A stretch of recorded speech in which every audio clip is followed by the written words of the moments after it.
स्वागत है। आज हम श्रीमद् भगवद गीता के एक बहुत ही महत्वपूर्ण अध्याय पर बात कर रहे हैं। हाँ, छठा अध्याय जिसे ध्यान योग कहते हैं। हम इसके कुछ खास विचारों को थोड़ा गहराई से देखेंगे। बिल्कुल।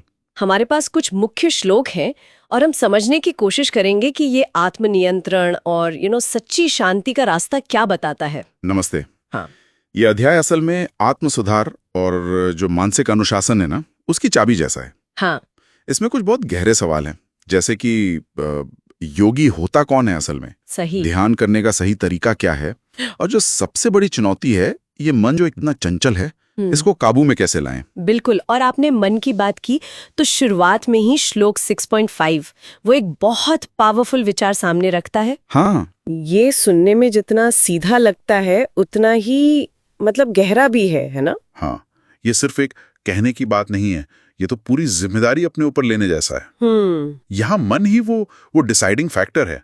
अगर आपने उसे साधना सीख लिया तो वो आपका सबसे बड़ा साथी बन जाता है।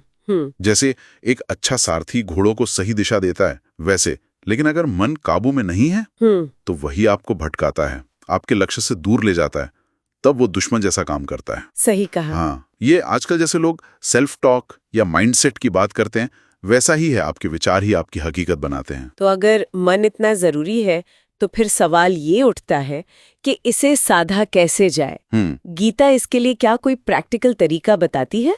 श्लोक 6.10 से 6.15 में कुछ निर्देश दिए हैं। हाँ, दिए हैं। जैसे एकांत में बैठना, आसन स्थिर रखना, नासिकाग्र दृष्टि, ब्रह्मचर्य का पालन, मन को मुझ में यानी ईश्वर में लगाना।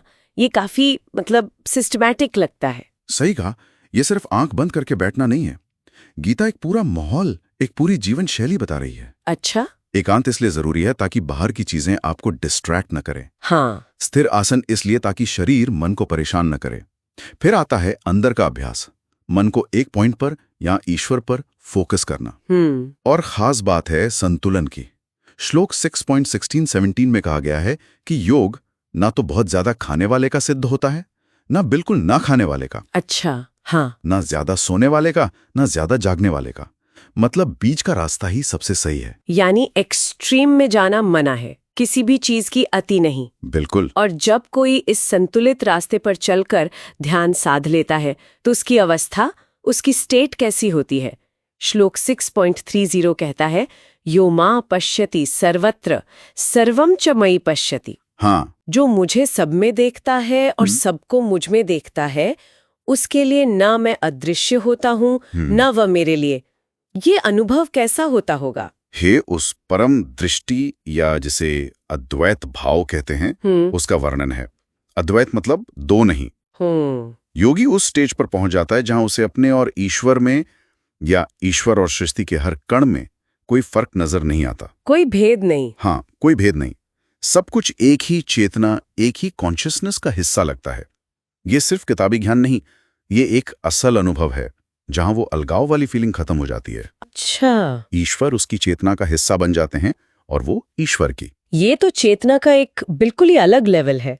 लेकिन अध्याय के आखिर में श्लोक 6.47 एक और लेयर जोड़ता है। हाँ, बिल्कुल। वो कहता है कि सभी योगियों में भी वो योगी सबसे श्रेष्ठ है जो पूरी श्रद्धा से अपने अंदर से मुझ में यानी ईश्वर में लगा हुआ मेरा भजन करता है।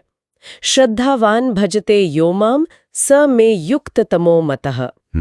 इसका क्या मतलब हुआ? क्या ध्यान से भी ऊपर कुछ है? इसे ऐसे समझ सकते हैं हाँ। कि ध्यान योग एक बहुत शक्तिशाली टूल है मन को स्थिर और एकाग्र करने का। ठीक है। उसे हायर कॉन्शियसनेस के लिए तैयार करने का। अच्छा।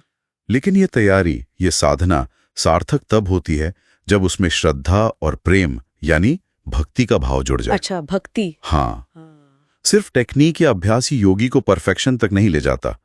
जब ध्यान करने वाला दिल से ईश्वर के प्रति समर्पित होता है, उनका भजन करता है, और यहाँ भजन का मतलब सिर्फ गाना नहीं है। हाँ, मतलब स्मरण। हाँ, प्रेम से याद करना, सेवा करना, तब वो योग सबसे उत्तम बन जाता है। तो ध्यान और भक्ति वो एक दूसरे को पूरा करते हैं, वो अलग अलग नहीं है। अच्छा, कॉम्प्लीमेंट्री है। बिल्कुल। ध्यान अगर नींव है तो भक्ति उस पर बना सुंदर महल है। तो अगर हम संक्षेप में कहें तो गीता का 6वां अध्याय हमें सिखाता है कि ध्यान सिर्फ कोई कसरत या तकनीक नहीं है। नहीं, बल्कि ये खुद पर विजय पाने और ईश्वर से जुड़ने का एक पूरा रास्ता है। मन को साधने से शुरू होता है, संतुलन बनाए रखना बहुत जरूरी है। हाँ, और इसका लक्ष्य है सब में ईश्वर को देखना, जो आखिर में गहरी श्रद्धा और भक्ति से ही मुमकिन होता है। बिल्कुल सही। और यहीं से हमारे लिए एक सोचने वाली बात निकलती है। अगर हमारा मन ही हमारा सबसे अच्छा दोस्त या सबसे बुरा दुश्मन बन सकता है, तो क्या सिर्फ अपने रोजमर्रा के विचारों और अपनी मानसिक आदतों के प्रति थोड़ा ज्यादा अवेयर होकर, थोड़ा ध्यान देकर हम अपने जीवन में, भले ही हम रोज ध्यान न भी करते हों, क्या तब भी कुछ पॉजिटिव बदलाव ला सकते हैं? ये वाकई सोचने वाली बात है। अपने विचारों पर ध्यान देना बहुत खूब। हाँ, अगली पड़ाव में हम 7वें अध्याय ज्ञान विज्ञान योग पर बात करेंगे। सुनते रहिए। ओम तत्सत। जय श्री कृष्ण।